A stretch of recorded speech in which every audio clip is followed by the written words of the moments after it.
नहीं तो देखेंगे भी नहीं, देखेंगे इकट्ठा बाद में। हाँ जी, अब हम लोग चलेंगे इसमें objectives and importance of dispersion. अपकिरण के उद्देश्य एवं महत्व। अपकिरण का क्या महत्व है, यानी कि हम लोग क्यों इसको पढ़ रहे हैं, क्या इसका इंपॉर्टेंस है हमारी लाइफ में।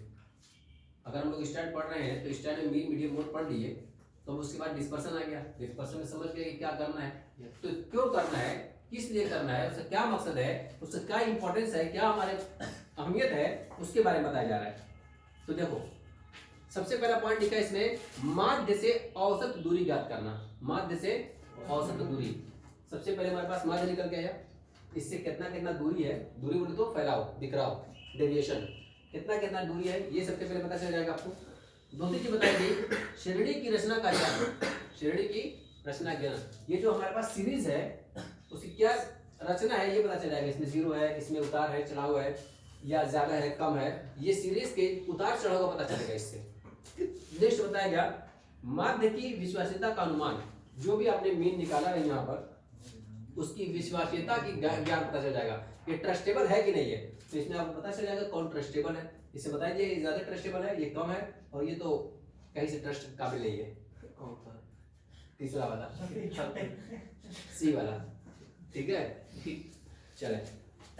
तो इससे विश्वसनीयता का ज्ञान होता है। सीमा विस्तार का ज्ञान, कितना उसमें विस्तार है, कितना फैला हुआ है वो भी पता चल जाता है, किसमें कम है किसमें ज्यादा है, ये भी पता चल जाएगा आपको।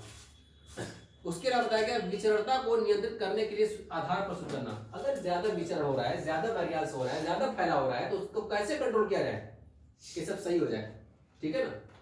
जैसे भारत के कुछ एरिया में, जैसे उत्तर प्रदेश में, बिहार में लोगों की जो इनकम है वो कम है, लेकिन यही थोड़ा सा चले जाओगे महाराष्ट्र में, गुजरात में, तो वहाँ की लोगों की इनकम जो है ज्यादा है। तो इसको हम लोग बोलते हैं आय का असमान वितरण। क्या बोलते हैं, इकोनॉमिक्स की लैंग्वेज में इसको बोलते हैं आय का असमान वितरण, यानी कि यहाँ पर आय कम है और वहाँ पर ज्यादा है। इसका रीजन क्या है कि उद्योग धंधे, फैक्ट्रियाँ, कारखाने, कल कारखाने सब उसी जगह लगे हुए, हमारे है ही नहीं। तो हम लोगों को कोई रोजगार, हम लोग कोई प्रोडक्शन या हमारी यूनिट कहीं बिकी नहीं जाती है, हम लोग दूसरी जगह से बस इंपोर्ट करते हैं, दूसरे स्टेट से, अपने स्टेट में कुछ सप्लाई नहीं करते हैं कि हम लोग यहाँ से एक्सपोर्ट करें, ठीक है ना। तो इसकी वजह से आय का असमान वितरण होता है। तो जो गवर्नमेंट पॉलिसी बनाती है तो सबसे पहले और निकाल लिया गया कि भारत में कर, उत्तर प्रदेश की प्रति व्यक्ति आय ये है और यही गुजरात में प्रति व्यक्ति आय ये है। वजह ढूंढी जाएगी कि वजह क्या है, आखिर इतना फर्क क्यों आ रहा है, तो यही पता चलेगा कि यहाँ पर इनकम का सोर्स नहीं है और वहाँ पर इनकम का सोर्स है। तो दो धंधे वहाँ पर, फैक्ट्रियाँ वहाँ पर है, कल कारखाने वहाँ पर लगे हुए, यहाँ पर कुछ ऐसा है कि नहीं। तो आपको हमको क्या करना पड़ेगा, हम लोगों को भी अपने उत्तर प्रदेश निकालना पड़ेगा, कल कारखाने, उद्योग धंधे, फैक्ट्रियाँ स्थापित करनी पड़ेगी, तब जाकर के हो पाएगा, ठीक है। तो ये होता है पॉलिसी बनाने के लिए। जब आप बैठेंगे पॉलिसी बनाने के लिए, मीटिंग करेंगे, तो आप ये कैलकुलेशन करके बैठेंगे ताकि आप वहां पर अपनी बातें रख सकें कि कैसे हम लोग अपने आप को कर सकते हैं। तो वही बता रहा है इसमें पांचवा पॉइंट, कि विचरणता को नियंत्रित करने के लिए आधार प्रस्तुत करना, यानी जो आपस में ये विचरण आ रहा है, ये जो आपस में वैरिएंस आ रहा है, जो आपस में बिखराव या फैलाव आ रहा है, उस फैलाव को कैसे कम किया जाए उसके बारे में आप आधार प्रस्तुत कर देते हैं, बेस बना सकते हैं कोई। इसके अलावा श्रेणियों की असमानता की तुलना असंभव है। श्रेणियों की असमानता की तुलना असंभव, जो भी हमारे पास श्रेणियां हैं ए बी सी, इसको आपस में तुलना करना, कंपेयर करना ये इम्पॉसिबल है, क्लियर है।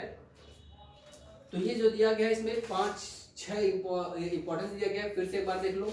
Objective and importance of dispersion, क्या क्या, माध्य से औसत दूरी ज्ञात करना, श्रेणी की रचना का ज्ञान होना, माध्य की विश्वसनीयता का अनुमान लगाना, सीमा विस्तार का ज्ञान, और विचरणता को नियंत्रित करने के लिए आधार प्रस्तुत करना, श्रेणियों की असमानता की तुलना संभव। क्लियर है, तो ये सारी बातें बताई गई हैं। अब आगे हम लोग कहते हैं यहाँ पर अपकिरण के माप की रीतियां। ऐसे कौन सी रीति है, ऐसे कौन से मेथड्स हैं जिससे हम लोग अपकिरण निकालेंगे। इसका मतलब सिर्फ इतनी सी नहीं हम लोगों का कि हम लोग चेक कर लिया, पता चल गया कि हाँ विश्वास करने के काबिल है कि नहीं है। इससे बहुत सारे मेथड है। अभी जब हम लोग मेथड लिखेंगे तो इसमें आएगा जैसे रेंज, क्या नाम है, range, inter quartile range, percentile range, quartile division यानी semi inter quartile range, mean division, standard division, Lorenz curve. तो ये सब क्या है, मेथड्स हैं, यानी कि सब निकालने के अलग अलग मेथड्स हैं। पढ़ेंगे डिवीजन, डिस्पर्शन, बिखराव फैलाव, और फैलाव कितने तरह से करा जाएगा तो कई उसके मेथड्स बताए गए हैं। ठीक है, तो कौन आज ही बता दिए तो कल बता कल सर थोड़ा बता दीजिए हैं, बताइए आराम से कर बताइए। ठीक है, इतना काफी है। सागर भर गई है, सागर भर जाएगा फिर जाते रहो रिजर्व अच्छा कर जाएगा। ठीक ना, तो वही बात हो जाएगी, इसलिए बैठा बैठा कर। चलो ठीक है, सर याद है सारा कौन